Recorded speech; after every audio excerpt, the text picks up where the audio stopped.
ഏട്ടത്തി, അടുത്ത ദിവസമല്ലേ നമ്മൾ പുതിയ വീട്ടിലേക്ക് മാറുന്നത്? ആരും അതിനെക്കുറിച്ചൊന്നും പറയോ പാക്ക് ചെയ്യോ ഒന്നും ചെയ്യുന്നില്ലല്ലോ. അത്രയും വലിയൊരു വീട്ടിലേക്ക് താമസിക്കുകയെന്ന് പറയുന്നത് തന്നെ എൻ്റെ ഒരു വലിയൊരു സ്വപ്ന. അതാ ഇപ്പം നടക്കാൻ പോണത്. എത്ര നാളായില്ലേ ഏട്ടത്തി നമ്മൾ ഇവിടെ താമസിക്കുന്നത്? അബിക്കുട്ടനെങ്കിലും ഭാഗ്യമുണ്ടായല്ലോ ഇത്രയും വലിയൊരു വീട് വെക്കാൻ. നീ എന്തൊക്കെയാ ഈ പറയുന്നത്? പുതിയ വീട്ടിലേക്ക് മാറുന്നു എന്നുള്ളതൊക്കെ ശരിയാ, പക്ഷേ മാറുന്നത് ഞങ്ങൾ മാത്രം. അതെന്താ ഏട്ടത്തി? അപ്പോ ഞാനും മോളും?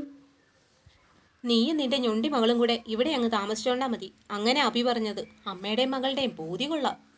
അല്ലെങ്കിലും നിന്റെ ഈ ഞൊണ്ടീനെയും കൊണ്ട് ആ പുതിയ വീട്ടിലോട്ട് ചെന്ന ആ വീട് കൂടെ മുടിയും. അത്ര നല്ല ജാതകാണല്ലോ ഇവളുടേത്. ഇരിക്കുന്നിടം മുടിക്കും. ഈ വീട്ടിൽ കിടക്കാൻ തുടങ്ങിയിട്ട് എത്ര നാളായി? വല്ല ഉയർച്ചയുണ്ടായോ? എങ്ങനെ ഉണ്ടാകും? ഇവളെ പോലുള്ളവരൊക്കെ അല്ലേ കൂടെ താമസിക്കുന്നത്. പിന്നെ എങ്ങനെ ഉയർച്ച ഉണ്ടാവാനാ? ഏട്ടനുണ്ടായിരുന്ന കാലത്ത് നിന്നെയും നിന്റെ ഈ ഞൊണ്ടി മകളെയും കൂടി ഏറ്റെടുത്തു, ചെലവിനും തന്നു. ഇപ്പൊ ഏട്ടനില്ല, അഭിയ എല്ലാ കാര്യങ്ങളും നോക്കുന്നത്. നിങ്ങൾക്ക് വേണമെങ്കിൽ ഇവിടെ താമസിക്കാം. ഇവിടുന്ന് നിങ്ങളെ ഞങ്ങൾ ഇറക്കി വിടാനൊന്നും പോണില്ല. പക്ഷേ അഭിക്ക് വീട് വെച്ചതിൻ്റെ കുറേ കടങ്ങളൊക്കെ ഉണ്ട്. അവനൊരു പ്ലാൻ ഉണ്ടായിരുന്നു, ഈ വീടും പറമ്പും അങ്ങ് കൊടുത്തേക്കാന്ന്. ആ, ഇനിയിപ്പോൾ എന്ത് ചെയ്യാനാ?